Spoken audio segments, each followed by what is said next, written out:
Hello students, welcome to Seema classes.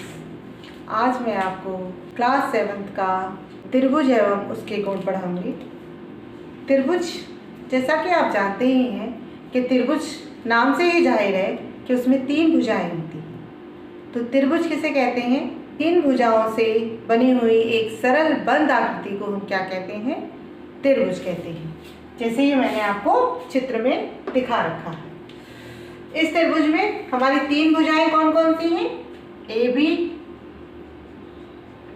BC और CA। इसमें 3 भुजाएं हैं और क्या है, इसके 3 शीर्ष हैं और इसमें 3 ही कोण हैं। तो 3 शीर्ष कौन से हैं? A, B और C। और अब 3 कोण बताइए। ABC यानी कोण ABC, कोण BCA और कोण CAB। जो हम कोण लेते हैं उसको हम बीच में लिखते हैं। देखो, मैंने बीच में लिख रखा है। पहले हमने कोण B की बात की, फिर C की बात की, फिर A की बात की। तो ये हुआ हमारा त्रिभुज। त्रिभुज को हम 2 तरीके से वर्गीकृत कर सकते हैं, यानी 2 तरीके से, 2 प्रकार से हम त्रिभुज का वर्गीकरण कर सकते हैं। पहला प्रकार है हमारा भुजा के आधार पर। पहला प्रकार क्या है? भुजाओं के आधार पर। दूसरा प्रकार है हमारा कोणों के आधार पर। भुजाओं के आधार पर त्रिभुज कैसे होते हैं? भुजाओं में यदि हमारी तीनों भुजा अलग अलग नाप की हैं, यानी ये भुजा अलग है, ये अलग है, ये कोई 5 सेंटीमीटर की है, ये 6 सेंटीमीटर की है, ये 3 सेंटीमीटर की है, तो ये तीनों भुजा क्या है? हमारी अलग अलग है। तो यदि आपकी तीनों भुजा अलग अलग हैं तो ये क्या कहलाएगा? विषमबाहु त्रिभुज। दूसरा प्रकार आता है आपका समबाहु त्रिभुज। समबाहु त्रिभुज में क्या होता है कि हमारी तीनों भुजाएं, यानी ये भी 3 सेंटीमीटर ले ली हमने, ये भी 3 सेंटीमीटर ले ली और ये भी 3 सेंटीमीटर, यानी हमारी जो तीनों भुजा हैं वो बराबर है। तो ये क्या कहलाएगा?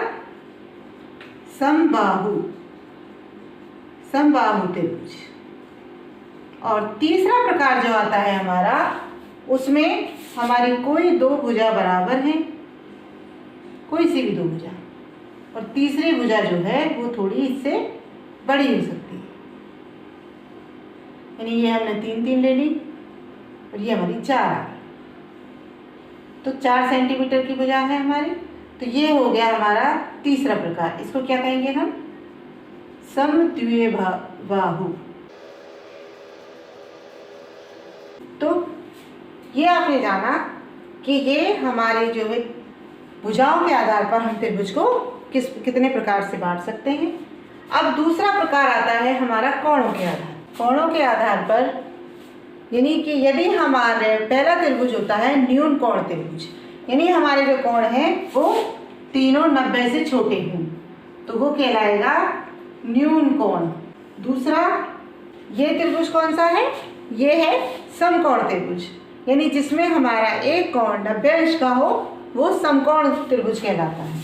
तो इसको हम कहेंगे समकोण त्रिभुज।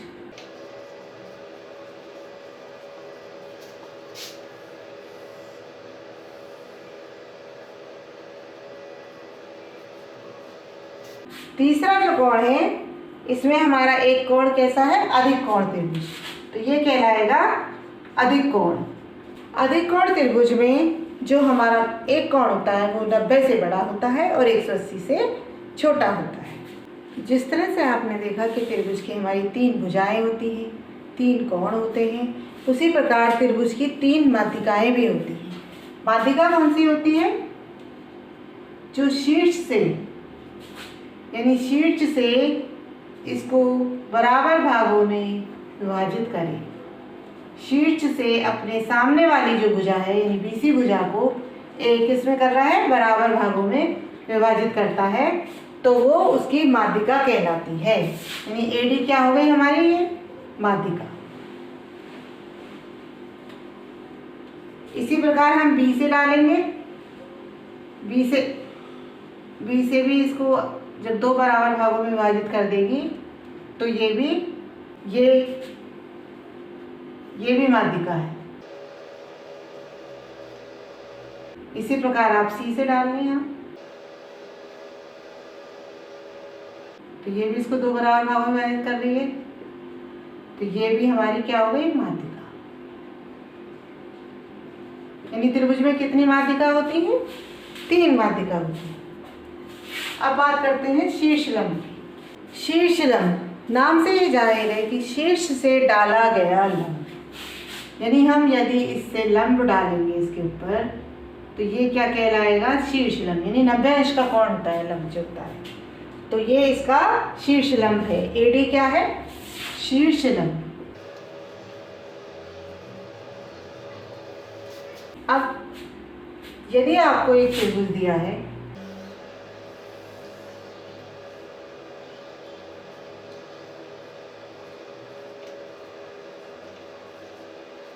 ये जो कोण है, ये वाला कोण, ये क्या है, ये बाह्य कोण है, और ये दोनों ये अंत्य कोण है। तो आपने देखा कि ये बाह्य कोण है और ये अंत्य कोण है। तो किसी भी त्रिभुज में बाह्य कोण उसके सम्मुख जो अंत्य कोण है उसके सम्मुख अंत्य कोणों के योग के बराबर होता है। कैसे, यानी z इज इक्वल टू आपका आएगा x प्लस वाई, यानी जो बाह्य हमारा कोण है, बाह्य कोण दोनों अंत्य कोणों के योग के बराबर है। अब हम इसका क्वेश्चन करते हैं। आपको यहाँ पर x का मान याद करना है, तो वही फॉर्मूला लगाएंगे, यानी एंगल x बराबर हो जाएगा ये दोनों का योग, यानी 50 प्लस 70 बराबर 120। अब यदि किसी कोण में आपको बाह्यतम कोण दिया हुआ है, हमें बाह्यतम कोण दिया है और एक अंत्य कोण दिया हुआ है, तो हमें दूसरा अंत्य कोण ज्ञात करने के लिए भी हमें फॉर्मूला वही लगाना है, यानी 115 बराबर बाह्य कोण बराबर इन दोनों कोणों का योग। लेकिन हमें x की वैल्यू ज्ञात करनी है, तो x इक्वल टू हम इसमें से 115 माइनस 50, यानी 115 में से इस 50 को माइनस करेंगे, तो x इज इक्वल टू आ गया 5 और 6 यानी 65। तो हमारा ये कोण कितना आ गया, 65। इस तरह से आप एनसीईआरटी की बुक में जो क्वेश्चंस दिए हुए हैं उनको सॉल्व कर सकते हैं। आपकी 6.1 में इसी तरह से क्वेश्चंस दिए हुए हैं जिसमें या तो अंत्य कोण पूछा है या बाह्य कोण पूछा है, तो आप उन क्वेश्चंस को करिए। और यदि आपको कोई क्वेश्चन समझ में नहीं आ रहा है तो आप मुझे उससे कमेंट बॉक्स में पूछ सकते हैं। आपको मेरी वीडियो अच्छी लगी है तो आप मेरी वीडियो को लाइक करें, शेयर करें और मेरे चैनल को सब्सक्राइब करें। धन्यवाद।